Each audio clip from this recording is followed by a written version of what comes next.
Consider This with Carol Schrader is made possible with support from Bass & Associates, First Data Resources, and by Nebraskans for Public Television.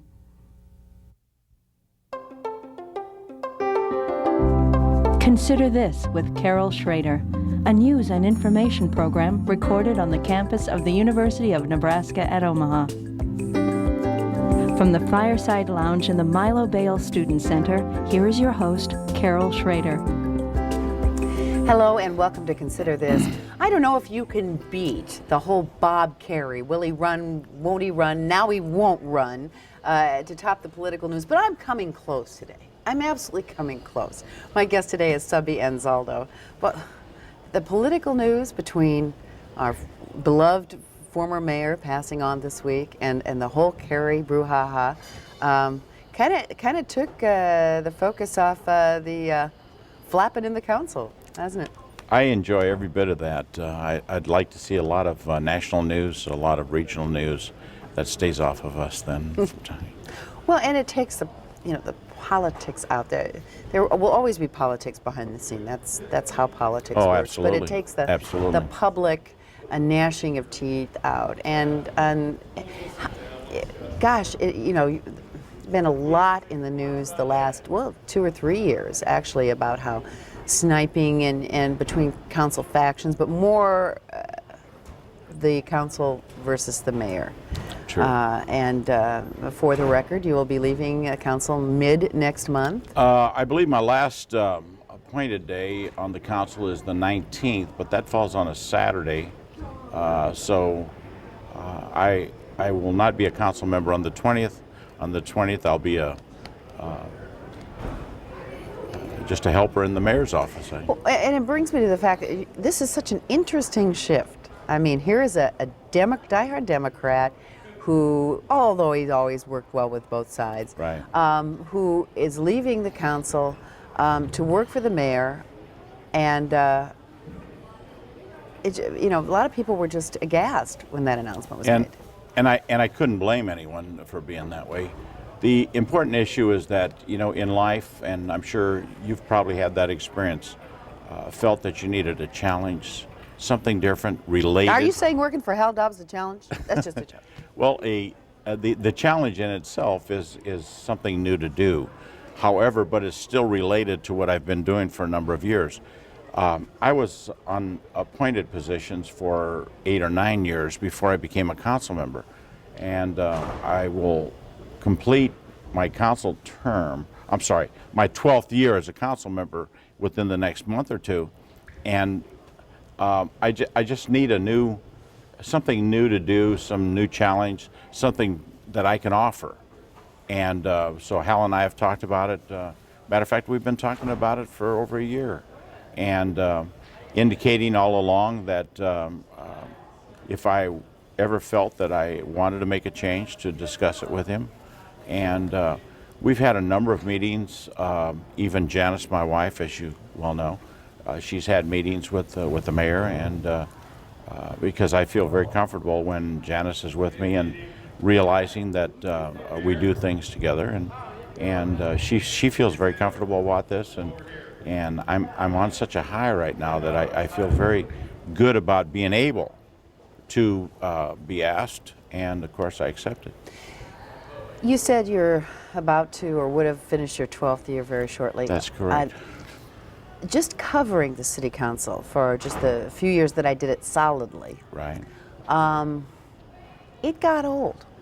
I mean, there are always new challenges to deal with, but there is a lot, people don't realize there is a lot of very things that happen over and over and over again. I mean, vacating an alley.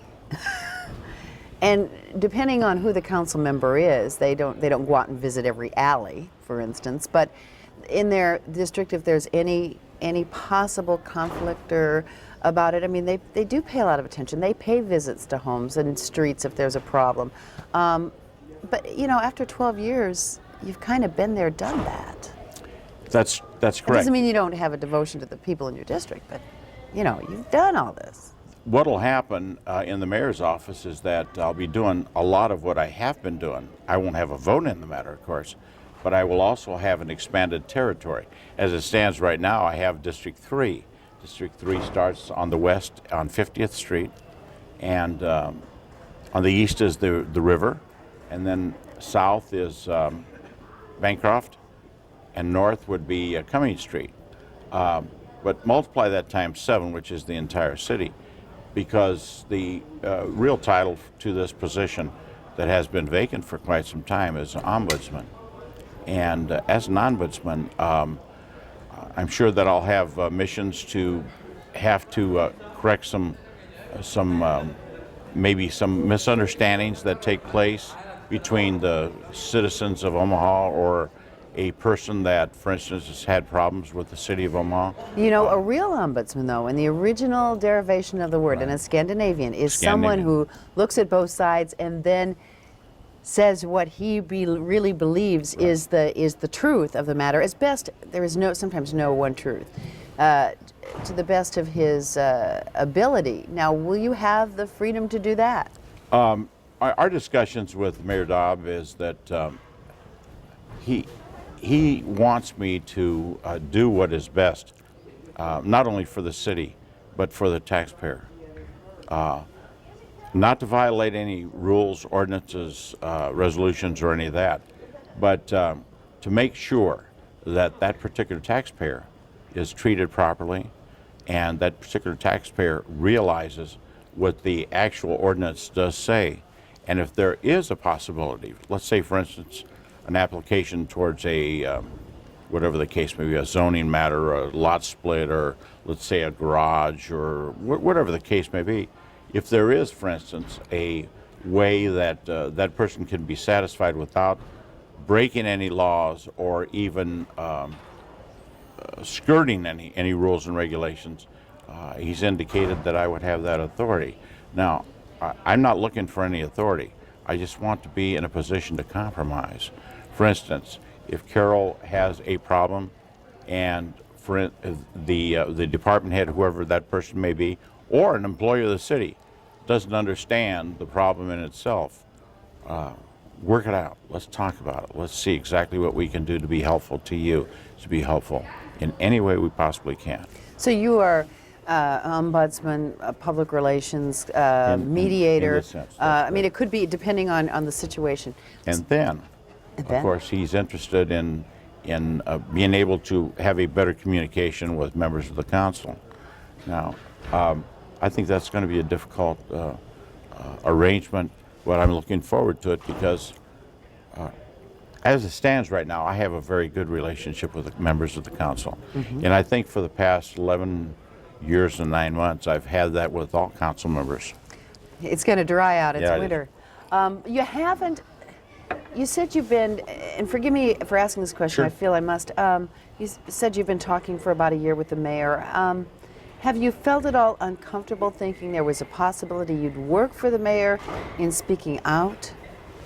No. And you certainly haven't been involved in much of the sniping and the, not that you're a sniper by nature. No, no, because Carol, if and he hasn't asked me to do anything that is not according to principle.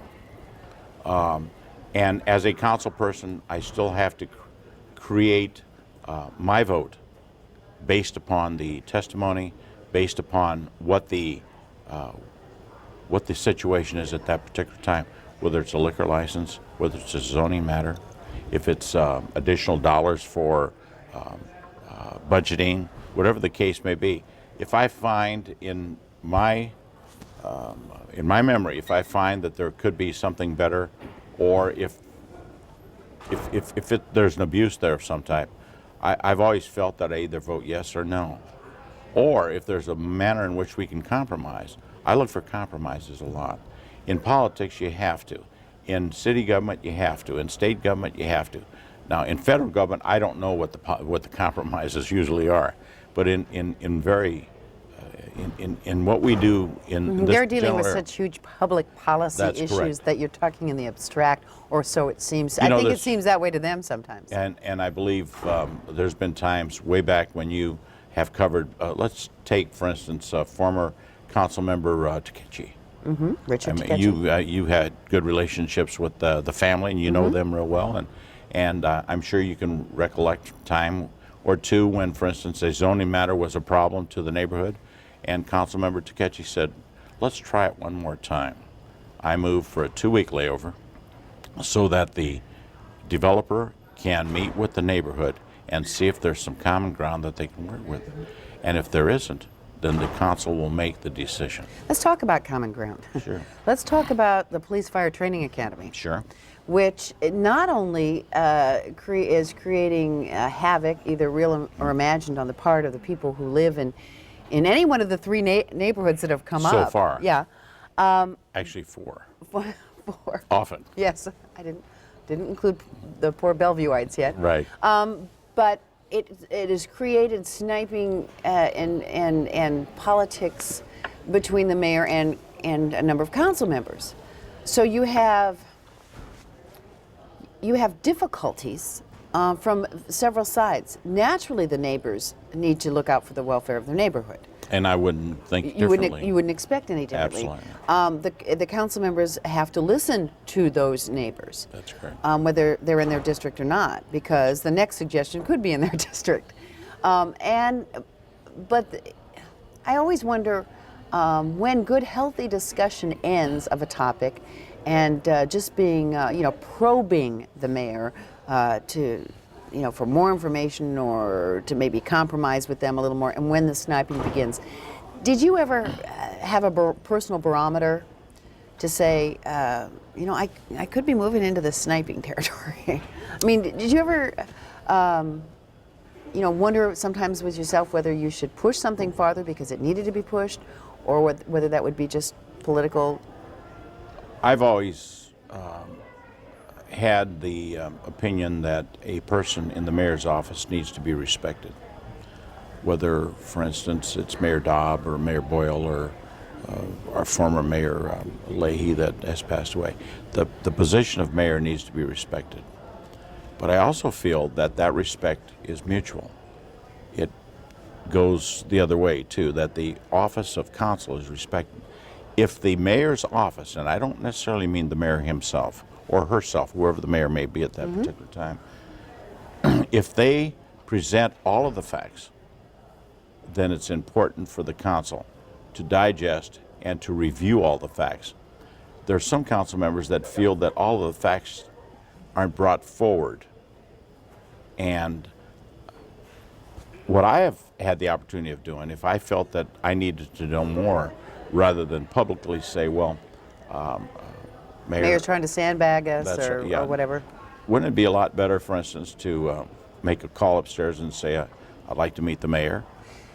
But there does seem to be a lack of face-to-face, sitting down at a table and talking. I mean, public law prohibits you from all geting together and just shooting the breeze. Right. It cannot be the majority or more. But there does seem to be a lack of, it's like, well, if you call the meeting, I won't come. But if I call the meeting, we'll come. And there's some of that. That sort of thing. There is some of that. But I think importantly, the thing I don't like to do is I don't like to scold somebody in public and apologize in private. I would rather have the discussion that I need or need to know about in private to a point where I have all of the facts and then be able to discuss them in public. And I just sometimes I just hope that some of the members would feel the same way. Now, I'm not condemning any of the members. We do have a good council. You're saying that you might have a difference in philosophy on, sometimes things get, people have tempers, people are human. I'm not a saint, you aren't a saint. That's correct. But making sort of reparation or... That's correct. And I've always indicated to new council members all along, because I've been there a long time, and I've always indicated to them, look, you might get mad at me today, Tuesday, council day, but please don't take it home with you so that tomorrow we can work together on new issues. Have you ever pushed yourself over the limit? Have you ever regretted anything? Yeah, I have. What stands out in your mind the most? There's a few issues that that I feel very uncomfortable with, and I'm trying. Oh, I know. For instance, I took it upon myself when I was a candidate to make sure that the bars, for instance, lived by the litter. I mean, you know, whatever the rule says, you have to live by that. And a few times we've had some of these bar owners in front of us, and I honestly think that I probably took too much abuse. I gave too much abuse. You're a little too tough on them. Yeah, I gave too much abuse A little because too tough on the beaver, huh? that's right. And what I really think that I probably could have eliminated additional hearings if I could have privately, just exactly like I indicated, got together with some of these people and said, look, here's what you're violating, and the people in your neighborhood feel this way, that type of thing. And but I think in the past 4 or 5 years that I think I've overcome that, and I'm pretty much comfortable with a lot of the decisions that I've made. I find myself pretty much on the winning side, but that doesn't necessarily mean that I need to be on the winning side, because sometimes it's wrong to be on the winning side if it's wrong. Absolutely. So I guess I'm looking at the fact that I have probably 15, 20 years age difference with some of the members of the council. I also find at this particular time that I have a lot of years on the council, and I think it's important to respect each and every one of the council members, including the mayor, because they have been elected exactly as I have. Now, there's some questions out there, and people say, you know, so-and-so won by 100 A votes. landslide versus Yeah. you got by Yeah. the hair of your chinny chin But chin. you know what you call, for instance, a council person that wins by 1 vote? A council person. Council person. That's exactly right. And that's the charter. That's not only the charter, but that's the way of American life. Do you think that when you don't respect one another, I mean, this is the feeling I get, that when the level of disrespect goes up, and I'm not always one to talk, I've got a mouth, I mean, I say silly things, but when the level of public disrespect goes up, the level of disrespect coming from the people to their elected officials also goes up, and vice versa. When there's, And that's true. I've noticed that whenever there's more bickering, me- there's more intolerance on the part of the voter. L- And l- maybe there should Let me be. review some of the council members. Do you mind? Do we have No, time? I'd love to. Okay. Let me review some of the council members. District number 1 is Lormond Lowe. Lormond Lowe is very well educated. During the war, throughout the war, years ago, Lormond Lowe was, as you all know, the family was involved in camps and that type of thing. And of course, when they came to this beautiful free country, they became educated, and he's well educated. And by the way, one of his children was selected as in one of the military Academies? academies. That's correct, and I'm very proud. Now, he represents, for instance, what might be a Croissant. He represents East Omaha. He represents Florence, Ponca Hills, and all. Very, very, very much different. I mean, it's just not, for instance, Dundee. It's just not downtown. So he's got a lot of different things that he has to respond to. For instance, in East Omaha, you know, some of those roads aren't even paved. Yes, I know. So he needs to, for instance, be cognizant of that, and he is. Take Frank Brown, for instance. Frank Brown has done a marvelous job for the city. I think Frank is an excellent councilman. Frank has grown quite a bit. Yes, he has, and of course he's been in the media, and Frank's done, I think, a very good job as a councilman. He was a very good president. Did I like that little thing they pulled a year each as president? You remember that deal? The deal they Right, swung yeah, between it them. was Lowe, Brown, Koenig. and now Koenig, and then next, I suppose it'll be Kraft. I didn't like it, but you know what? It worked out pretty well. Rather Of course, than a I'm- 2-year term. And That's correct. And you know, someday we need to change the charter to make that happen. There's nothing wrong with that. Well, anyway, so, and Frank, I think he does, and he works extremely hard. His area needs a lot of work. His area needs a lot of economic development. His area needs people that are willing to spend money to make that happen. and Frank gets frustrated a lot. Well, plus Frank, as a reporter, and we're going to run short on time. I don't know how much we can go through everybody, but Frank, as a reporter, covered the stories, and he knows how long the cry for economic development has gone on there, and he's lived there too. I mean, so I can understand his frustration because of the length of time that's Hopefully gone we on. can cover my district. My district, District 3. Where? 1, 2, now 3. And 3, right. There's more economic development in my district than the entire city of Omaha put together. And I might say that, and it has nothing to do with me. I didn't, for instance, propose the First National Bank to do what they're Oh, doing. you've got downtown. That's a high correct. dollar development area. But I was involved in a lot of the planning stages. I was involved, for instance, in the planning department's recommendation. I was involved in the council recommendation. I'm still involved to a point where, for instance, high-rise parking garages or flat surface parking garages.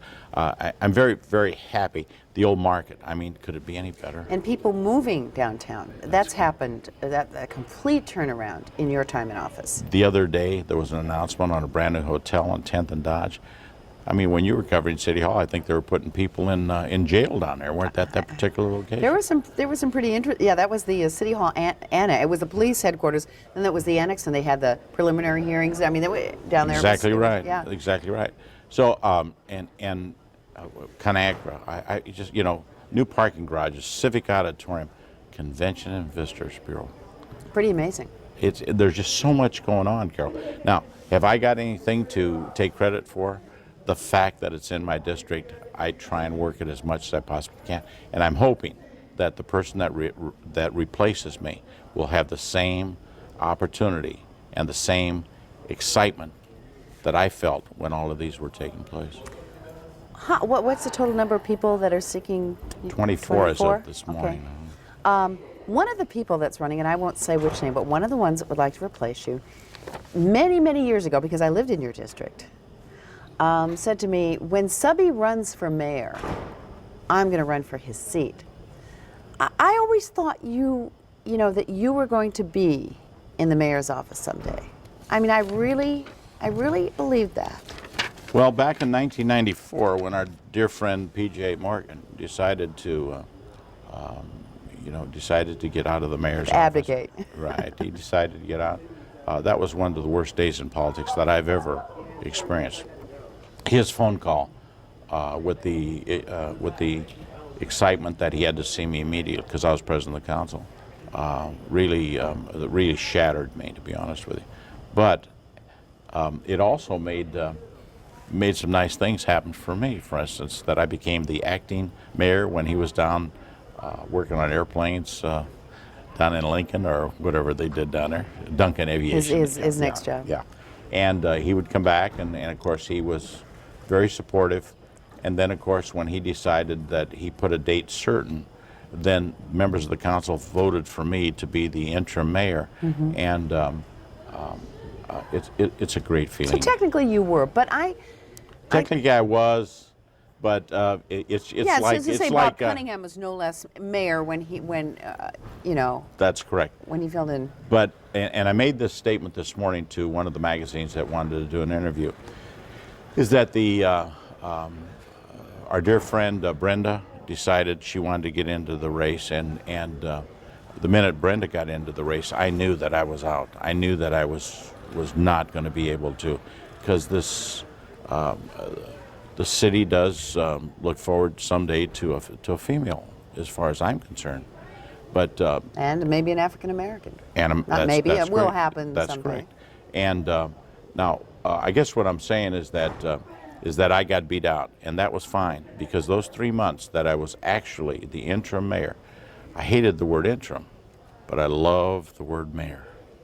And I had the opportunity of making some decisions, had the opportunity of making some changes in city government, had the opportunity of, for instance, making some decisions as far as department heads are concerned. The only thing I didn't have the opportunity in was doing economic development, because the city But was you've been doing it. Maybe you didn't mastermind any of it, but you've been doing it. I did a lot of it, to be honest with you, when PJ was the mayor. And the reason I say that is I remember one time PJ allowed me to do quite a few things. I remember one time I said to PJ, well, actually 5 different times I said to PJ, I think Carol Schrader would be great for the whatever board. And PJ would say, well, if you think that's okay, let's do it. So we did it. One time we were talking, and I said, you know, PJ, I know of a person that would be great on the library board, and I would hope that you would consider that. And he looked at me, and he must have had a bad day that day, and he looked at me and he says, look, I'm the mayor. Can I make some of these appointments? And I said, Mayor, you're absolutely right. And 3 days later, we were driving to Lincoln to make an appearance at the legislature, and he always sat in the back seat, and he wanted me to sit in the front seat, so he tapped me on the shoulder, and he whispered in my ear, he says, you know that person you want on the library board? He said, that's a great idea. And he allowed that to happen. Well, we've just got a couple of minutes left. I want to Go run ahead. a couple quick things by Sure. you. It seems odd to me. I mean, we have a mayor that wants to run again, and then we have another who's a good Republican, very strong Republican, and got a lot of Republican backing. And we have Cliff Hurd. Not that there won't be others who want to run, who's a strong Republican, who has a lot of Republican Sure. backing. Is that going to be a nasty race, do you think? Well, yeah, I think it is. I really do. And I think it's going to be, for instance, money versus policy.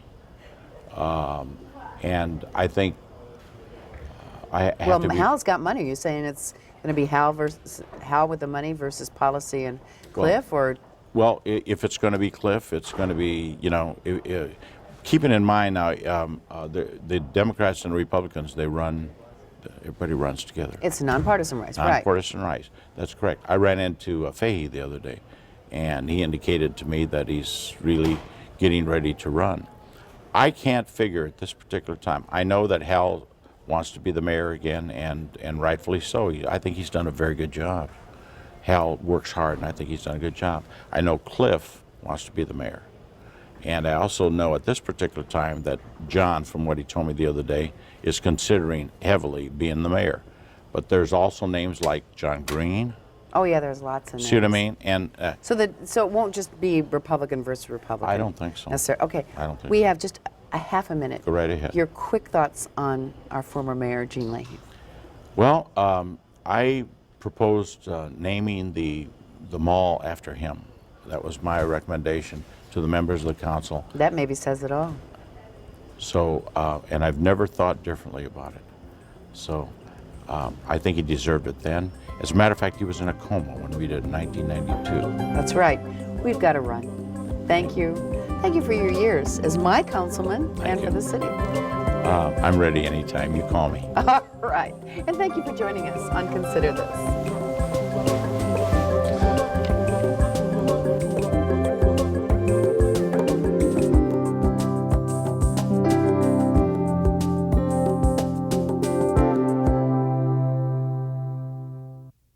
Consider This with Carol Schrader is made possible with support from Bass & Associates and First Data Resources.